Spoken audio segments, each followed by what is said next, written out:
नमस्कार दोस्तों, impact power defence academy में आपका स्वागत है। आज हम इस वीडियो में करने वाले हैं भारतीय संविधान के महत्वपूर्ण क्वेश्चंस के बारे में। And we are talking about the Indian constitution and its important facts. So video को पूरा देखना और वीडियो में लास्ट तक बने रहिएगा, ठीक है। तो शुरू करते हैं दोस्तों। पहला क्वेश्चन है कि किस अधिनियम द्वारा भारत में प्रांतों को स्वायत्तता प्रदान की गई थी। तो भारत में जो स्वायत्तता प्रदान की गई थी राज्यों को, वो भारत सरकार का जो भारत शासित अधिनियम था 1935, ठीक है, उसी के अनुसार भारत में भारतीय प्रांतों को क्या किया गया था, स्वायत्तता प्रदान की गई थी। अब नेक्स्ट क्वेश्चन है कि शासन की एकात्मक पद्धति का लाभ क्या है। तो शासन की अगर एकात्मक पद्धति होती है उसका क्या लाभ होता है। तो उसका लाभ होता है कि दृढ़ राज्य क्या है, शासन की एकात्मक पद्धति का लाभ है। नेक्स्ट क्वेश्चन है कि जिस संविधान सभा द्वारा भारत के संविधान का अधिनियम किया गया उसके सदस्य क्या थे। तो जैसा कि आपको पता है कि भारतीय संविधान के जो सदस्य थे वो क्या थे, विभिन्न प्रांतों के विधानसभाओं द्वारा निर्वाचित थे। क्योंकि जैसे पहला वाला फर्स्ट आम चुनाव हुआ था, प्रथम आम चुनाव हुआ था, तो उसमें जो विभिन्न प्रांतों की विधानसभाओं द्वारा जो निर्वाचित सदस्य थे, जो वहाँ से इलेक्टोरल होकर आए थे, ठीक है, वो क्या थे, उसमें निर्वाचित सदस्य थे प्रथम, मतलब भारतीय संविधान सभा में। नेक्स्ट क्वेश्चन है कि भारतीय संविधान में आपात उपबंध कहाँ से लिए गए हैं। तो भारत में जो आपात उपबंध भारत संविधान में वो लिए गए हैं भारत शासित अधिनियम 1935, भारत सरकार अधिनियम 1935 से, ठीक है।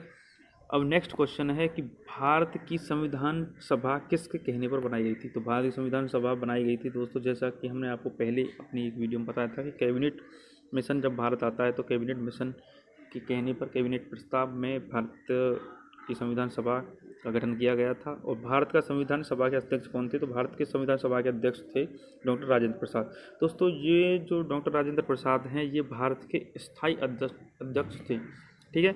इनसे पहले भारत की संविधान सभा का जो अस्थायी अध्यक्ष थे, वो थे डॉक्टर सच्चिदानंद सिन्हा, ठीक है। डॉक्टर सच्चिदानंद सिन्हा भारतीय संविधान सभा के अस्थायी अध्यक्ष थे। तो डॉक्टर सच्चिदानंद सिन्हा भारत के अस्थायी अध्यक्ष थे संविधान सभा के, और उनका कार्यकाल था 2 दिन का, ठीक है दोस्तों, 2 दिन उनका कार्यकाल था। उनके बाद डॉक्टर राजेंद्र प्रसाद क्या करते हैं, संविधान सभा के क्या बनते हैं, स्थायी अध्यक्ष बनते हैं, ठीक है।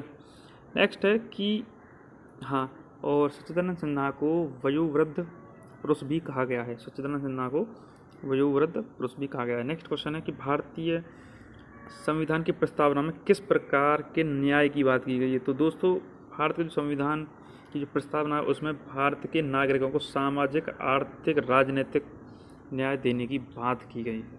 नेक्स्ट क्वेश्चन है भारत की प्रस्तावना में भारत को किस रूप में घोषित किया गया है। तो भारत को एक प्रभुत्व संपन्न समाजवादी पंथ निरपेक्ष लोकतांत्रिक गणराज्य के रूप में क्या किया गया है, घोषित किया गया है। भारत पूर्ण संप्रभु लोकतांत्रिक गणराज्य कब बना था। तो दोस्तों भारत पूर्ण संप्रभु लोकतांत्रिक गणराज्य बना था 26 नवंबर 1949 को। क्योंकि इस तरह हमारे जो संविधान सभा, मतलब जो संविधान था उसका जो निर्माण था वो क्या हो गया था, पूर्ण हो गया था। लेकिन जब संविधान लागू हुआ तो उस दिन डेट थी 26 जनवरी 1950, 1950, ठीक है। संविधान को लागू करने के लिए जो तिथि जो चुनी गई थी वो थी 26 जनवरी 1950 को संविधान लागू किया गया। लेकिन जो संविधान था वो संप्रभुत्व लोकतांत्रिक गणराज्य बना था, वो बना था 26 नवंबर 1949 को। नेक्स्ट क्वेश्चन, संविधान की उद्देशिका का संशोधन कितनी बार किया गया था। तो संविधान की जो उद्देशिका थी उसका संशोधन किया गया था 1 बार। और भारतीय संविधान में संघीय शब्द का प्रयोग कहाँ पर हुआ है। तो संघीय शब्द का प्रयोग भारत के संविधान में कहीं भी नहीं किया गया है, ठीक है। भारतीय संविधान के अनुच्छेद 1 में यह घोषणा की गई कि इंडिया अर्थात भारत है। तो इंडिया अर्थात भारत क्या है, इंडिया अर्थात भारत राज्यों का संघ है। भारत की प्रस्तावना में बात की गई है कि भारत राज्यों का संघ है, ठीक। नेक्स्ट है किस अनुच्छेद में इंडिया को भारत भी कहा गया है। तो इंडिया को भारत संविधान का अनुच्छेद 1 में ही किया गया है। नेक्स्ट है भारत में किस प्रकार का संघवाद देखा जाता है? तो भारत में संघ बनाकर राज्यों का गठन करना देखा जाता है। भारतीय संविधान कब लागू हुआ? तो भारतीय संविधान 26 जनवरी 1950 को लागू हुआ और बनकर कब तैयार हुआ? 26 नवंबर 1949 को। 26 नवंबर 1949 को संविधान बनकर क्या हो गया था? तैयार हो गया था। नेक्स्ट क्वेश्चन है, भारतीय संविधान की रचना के समय संविधान सभा का संवैधानिक सलाहकार कौन था? तो BN राव संविधान सभा के क्या थे? संवैधानिक सलाहकार थे। नेक्स्ट क्वेश्चन है कि सरकार की किस प्रणाली में द्विसदन पद्धति एक अनिवार्य लक्षण है? तो संघीय प्रणाली में द्विसदन प्रणाली का होना अनिवार्य है। भारत एक कैसा देश है? भारत क्या है? भारत एक लोकतंत्र है और यह दुनिया का सबसे बड़ा लोकतंत्र है। ठीक है, भारत दुनिया का सबसे बड़ा लोकतंत्र है। भारत में एकल नागरिकता की अवधारणा कहाँ से ली गई है? तो भारत में एकल नागरिकता की जो अवधारणा है वो इंग्लैंड से ली गई है। मतलब इसका मतलब है कि भारत का जो नागरिक है वो केवल एक ही देश की नागरिकता ले सकता है। नेक्स्ट, संविधान का कौन सा भाग नागरिकता के प्रावधानों से संबंधित है? तो संविधान का भाग जो सेकंड है वो नागरिकता के प्रावधानों से संबंधित है। नेक्स्ट है, भारतीय संविधान निकट है। तो भारतीय संविधान किसके निकट है? भारतीय संवाद किसके निकट है? कनाडा के।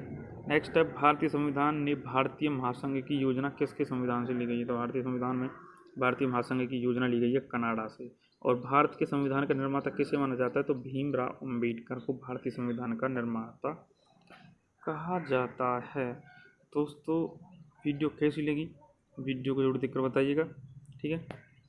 और अगर वीडियो अच्छी लगी हो तो वीडियो को लाइक करना, शेयर करना और हमारे चैनल को सब्सक्राइब कर देना, क्योंकि अभी तक आपने हमारे चैनल को सब्सक्राइब नहीं किया है। तो दोस्तों, जल्दी से चैनल को सब्सक्राइब करो और साथ में बेल आइकन भी दबा दो और आने वाली वीडियो का बेसब्री से इंतज़ार करो और जैसे ही वीडियो आती हैं ट्वीट करो, फैला दो। धन्यवाद।